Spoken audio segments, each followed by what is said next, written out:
G'day guys, I am having a quick crack at a intro to CEDH combo series on YouTube, just because if you're like me and trying to get your head around the wonderful world of CEDH, there are so many combos to understand, and the ones that I am starting with are the ones that I care about for my own deck, and then trying to understand what to look for in other builds and other decks and situations and that sort of thing. So I'm going to start with this Magda deck that I've got.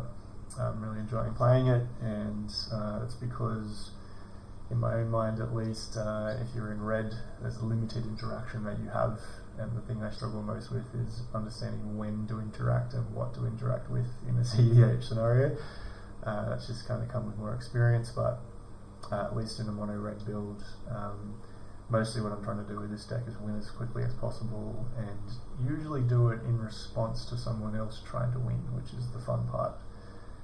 The really powerful thing with Magda, if you haven't read this already, is that when a dwarf I control becomes tapped and I create a treasure token, I can then sack 5 treasures, discard a card, search a library for an artifact or dragon card and put that onto the battlefield and shuffle.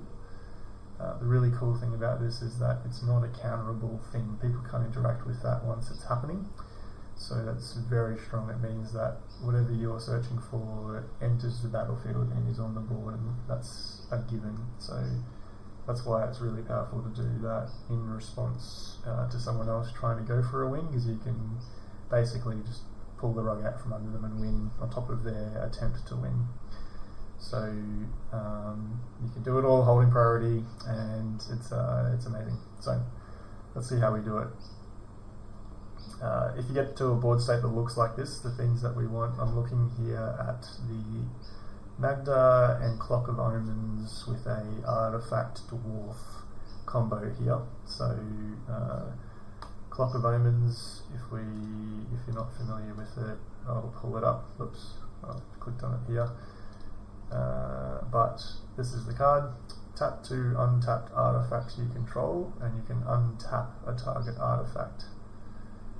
This is the thing that sort of makes it all work for us. We want to try and protect this win condition as much as we can. I'm just going to move this back to the top because we're about to start the combo. But that card is the thing that lets us kind of infinitely make more treasures, which then lets us activate Magda multiple times and look for something that will let us just win when we do things. So without further ado, let's say we're in a board state like this. I've had a dwarf and Magda out. I've got an ability here with Unlicensed Hearse to allow me to man the artifact vehicle when it's not my turn as well, so I can tap a dwarf when I'm not just attacking. So that's really powerful because I can do that in response to someone doing stuff, which lets me ultimately create that last treasure. So often what I'll do is I'll try and sit with maybe 3 treasures. Maybe that's enough if I've got these 2 and I can man the vehicle with 2 and create the last 2.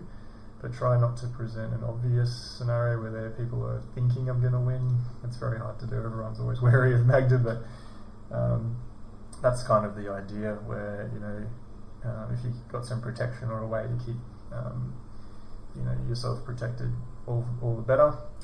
The other thing that you need is what we're calling an Artifact Dwarf. So something like this universal automaton, which is a changeling, so it's technically a dwarf. So when I tap it, I'm also going to create a treasure, which is very important.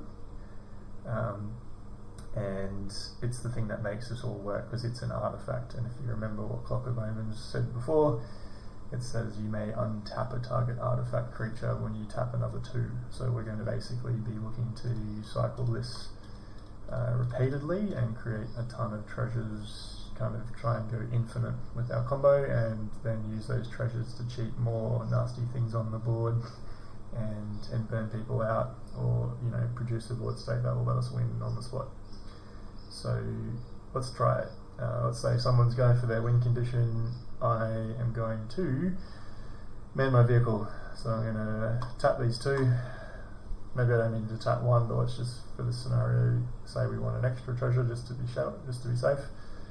I'm going to do that. I did mention before that Treasure Vault's the same, so I can sacrifice Treasure Vault and create X treasure tokens. So I can do that out of turn as well. I thought I'd put that there as another example of how that works. So same diff, I could make that last treasure that I need. But I'm tapping these two. I'm going to man my vehicle. Happy days. That's going to make me 2 more treasures. So now I've got 5, 6 treasures total. And in doing so, I am going to tap these, activate Magda, tap and sack those, go and look for my card. As I mentioned before, once this is happening, if nothing's stopped me from doing this, this card is entering the battlefield. There's nothing people can do about it. So I know it's on top because I put it there for this scenario, but usually you search your library and this just enters the battlefield. If we get to this point, man, we're in a very good, very strong position. So, as it says here, tap 2 untapped artifacts you control and untap another one. So what I'm going to do, and hopefully it's not a bit of a no-brainer, is I can tap my Universal Automaton, which will create me a treasure because it's dwarf. I'm going to tap this treasure as well. Something that I didn't realise at the start, which I should have when I was first learning this, is that I can sack a tapped treasure to Magda. You'll notice it says I don't have to tap and sack, it's just sack. So tapping these treasures is absolutely fine, and you should do it to satisfy the Clock of Omens requirements. So I've got this tapped, I'm creating a treasure, I've tapped a treasure, and it lets me then untap target artifact. So oops, I'm going to untap my Artifact Dwarf again, right? And let's do it again. So now I can tap this and tap this.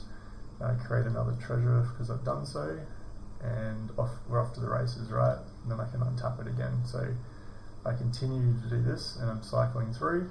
Over and over again, I make a lot of treasures, as many as I want. It's an infinite combo, as you can tell. And then when I'm happy and satisfied I've got some treasures or quite a lot of treasures, what I might then do is search for another win con that I want to cheat in. So I'm going to activate Magda in this instance with those treasures that I've got and find a win con. Let's use a nice easy one. I think it is, let's have a look. So a lot of these will let me do stuff. I'll share my deck list in the comments or in the description. Let's get Reckless Fireweaver. It's a really obvious one. So move to battlefield.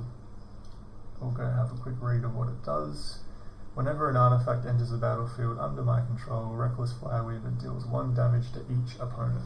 So by putting this on the board, I can then continue to loop and add all the treasures, and every time I do so, I'm going to burn every other opponent by 1. So I do that, let's say 40 times, or whatever it needs to be to win the game, and everyone dies. And that's that. Hope that makes sense, and I hope the Clock of Omens Magda sort of combination with a Artifact Dwarf wins you some games. Cheers.